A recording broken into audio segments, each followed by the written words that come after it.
Welcome to Smack Talk. I've got green bars moving. That means there's sound. That's a good thing. Link down below as always to credit where I'm getting my information from. Again, obviously from WWE's official website. Before I get into this, really quick, I want to mention that today might be a heavy loaded day on my channel. Not really. I may post a couple of different videos because they are time sensitive in nature, within reason. Discussing the results of SmackDown from last night. Discussing the alleged potential turn of Kevin Owens and why some people think he may turn, why I think he may or may not. And then after that, I don't know if I'm going to do it today or if I can wait a day. Try to pace it out. I'm going to talk about Roman Reigns' return, but his new theme, like that aspect, and just purely his music, not him as a character and all that. All right. So, Cody Rhodes opened up the show, and he wanted to talk about who he wants to face at Bash in Berlin, somebody that's deserving.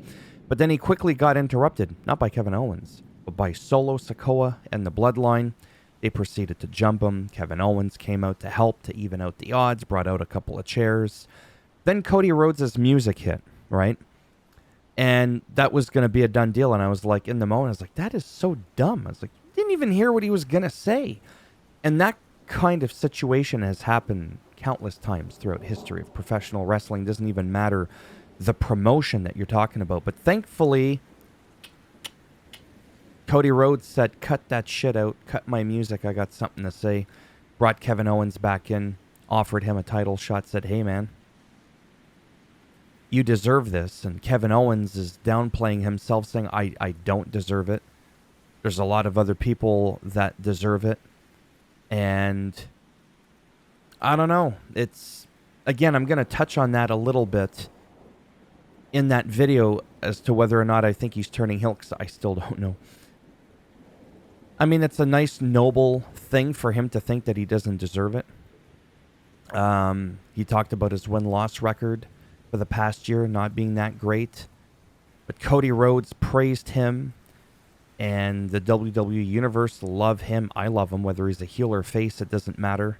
There are some people I have a harder time not getting behind. There's some people that I kind of go, God damn it, he's a heel now. Like if Cody ever went heel, I think it'd be kind of money in a way.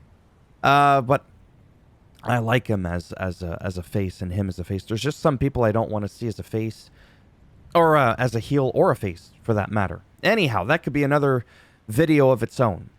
I think it was also a missed opportunity on Cody Rhodes' behalf for not thanking Roman Reigns for his aid at SummerSlam. There's no doubt in my mind that had it not been for you, my tribal chief, he could have put up, a one in the air. It would have been like, because he's a face now, Roman Reigns.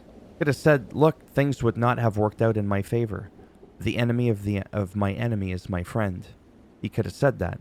Talking about Bloodline 2.0. Despite our differences, we can address those at a future date. Then he could have done his little head shake. But for now, I want to take this moment, like I said, to acknowledge you and thank you. I'm very grateful for you evening out the odds, the playfield at SummerSlam. You know how Cody Rhodes talks, right? So I don't know. And maybe this is why I'm not part of the creative team, because all these weird things that I come up sometimes are based on emotions, and you can't always do that. Sometimes you have to think about what you think is literally what's best for business, and just what you think the people would like more. Then again, Vince didn't really follow any of that shit for the last several years of his tenure in WWE, but that's another story for another day. So this did bother me. Praise Kevin Owens for helping you, but hello. So did the tribal chief, which he always calls Solo Sikoa the cosplay tribal chief, because he is acknowledging Roman Reigns as being the tribal chief. And don't forget all these things where people could be like, whoa, calm down, bruh. There's going to be other SmackDowns. I say to that, bitch, there's only 4 of them a month. Out of 30 or 31 days in a month, there's only 4 SmackDowns. There's only 4, okay? So We don't have that much time. We don't. I'm losing patience. I want to know what's going on here. Anyhow, number 1 contender qualifier match. A-Town Down Under. Oh, they went under. Because the Street Profits defeated them to advance in the tournament for the tag team championship. Because here, I think at some point, speaking of face and heels, that Austin Theory is going to go face. And I think it's going to hit hard. Grayson Waller, I want him to stay heel. There's a vibe that I get when I think of these two. And I'm like, yeah, Grayson, you're just a... I'm not saying Austin ain't pulling it off. That's not what I'm saying. But if I had to pick, okay, guns to my head, pick who has the heel turn or stays heel, whatever, and who goes face. Austin goes face. Grayson Waller stays heel. Because don't forget, we're kind of a little bit overloaded right now, I feel, on baby faces. We need a little bit of heel loving right now. So as always, this was a nice match. I mean, all of these people in the ring are fantastic. Backstage. Oh, we got to talk about the backstage. Nick Aldis was chatting with Cody Rhodes about that championship for Bash in Berlin with Kevin Owens. Then Kevin Owens walks in. He's really pissed. Oh, wow, he's pissed. He's like, you want to find someone that's worthy? Open that door to the locker room and take a pic. And Nick is like, I'm looking at one right now. He's like, okay. So I like the whole Kevin Owens thing being noble and going, look, I don't think I deserve it. You don't just hand people opportunities, blah, blah, blah. But then Nick Aldis said, I'm also looking into Roman Reigns because he never exercised his rematch clause. And then Kevin Owens dunked on him, which is part of the reason some people think Kevin Owens might turn heel. Spoiler alert. Because he's dunking on a face.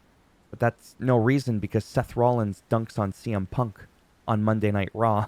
Does that mean he's going heel? You know what I mean? You can have heels and faces dislike one another. Being on the same side, right? So that's not a reason right there.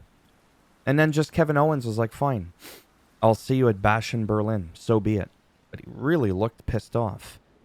Anyhow, so I thought that was worth mentioning. Oh, and as well, Kevin Owens was also angry because he's like, you know what? Why should Roman get a rematch? Because that clause thing is bullshit. Because Kevin Owens, when he lost the Universal title, he was never granted a rematch. Okay? So, legitimate reasons to be pissed off. It really, really is. Jade Cargill defeats Alba Fire. Who is Alba Fire, that is. One half of the tag team's champions versus Jade Cargill. This was a pretty quick match. I liked it. And then Blair Davenport from behind comes out. Right? Attacks Jade. Then Naomi came out. You know, evening out the odds. Now, in her outfit, this is not a good attempt at, you know, being a sneak attack. Because you could turn the lights off, boy, and that green is lighting up the entire place. I remember seeing it live on TV, and the still picture there doesn't look that bright. And I remember the lights were like slightly dimmed, and I'm watching it on TV. And all of a sudden, she comes out. I was like, God damn, that's bright. I had to put my shades on. You know what I mean? I had to put my Macho Man. That was terribly impersonated and cringy, and it's supposed to be cringy. It's supposed to be like, oh my God, did he seriously just do that right now? Yeah, I did. So that's that. I got nothing else to say about that. Oh, but I got something to say about this. LA Knight came out to some sort of kind of remixed version of his song. Mostly the same. Nice promo from LA Knight. But Santos Escobar. I don't know why I do that, but I do. He came out. And he cut a promo. I'm telling you, I'm really liking Santos Escobar. With his heel persona. He's good on the microphone. He's good in the ring. He was very good. Yeah. And he was talking about wanting that U.S. title. So, yeah. It was pretty cool. And this was probably to fill in time because Logan Paul was nowhere around to be seen. We'll see him in another 273 days.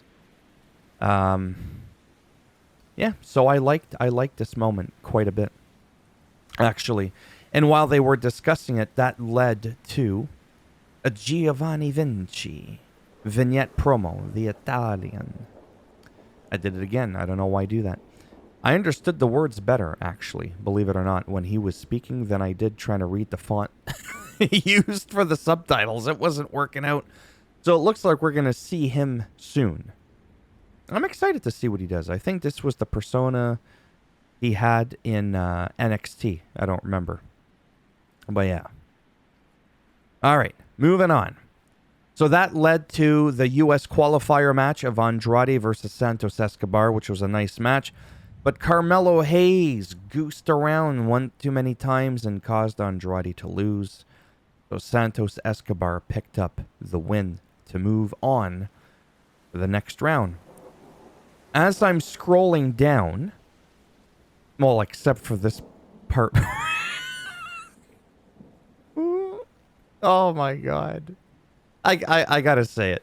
I have to say it. It's one of those things where you may not want to admit this, but for a split second, I was like, Tomato Champ, why are you attacking Tiffany Stratton? Till I realized this would be there and there would be no hair, but this... Anyways. DIY defeats Pretty Deadly to progress in the WWE Tag Team Title #1 Contender Tournament thing. I'm a bobber. This was a nice match. I like DIY. I like Pretty Deadly as well. I think they're good. Yeah, we need a lot more tag teams. Well, not like a lot more, but maybe just a little bit more. But we're doing pretty good now. And then the end. The end was it's kind of weird again for me. My thoughts aren't always necessarily good, but I'm going to share it anyways. Solo Sikoa and the Bloodline came out. They called out Roman Reigns. Roman Reigns came out, and despite being outnumbered, got the upper hand, laid out Solo Sikoa, who tucked his tail and ran off. Shocker. And left the tag team champions, the Bloodline 2.0, out to get the whooping from Roman Reigns with a chair. Now, while he was getting attacked and outnumbered, though, it's too bad. You know where I'm going with this. It's too bad that Cody Rhodes didn't come out to repay the favor. So maybe during the promo, he doesn't say anything because he wanted to stay focused. No, I still think he should have acknowledged him quickly. And then a second time here, have it so that Roman looked like he was really getting beat. You could still make him look strong. You could still make him look very strong, because this made him look quite capable, taking out the Bloodline by himself. But he is but a man. Okay. And have it so that he's super strong, but just eventually the numbers games just keep adding up. And once it starts to take its toll, or even before, I don't know. I'm just saying, I would have liked to have seen Cody come out, for crying out loud, in the same fashion that Roman did for him. I'm just saying.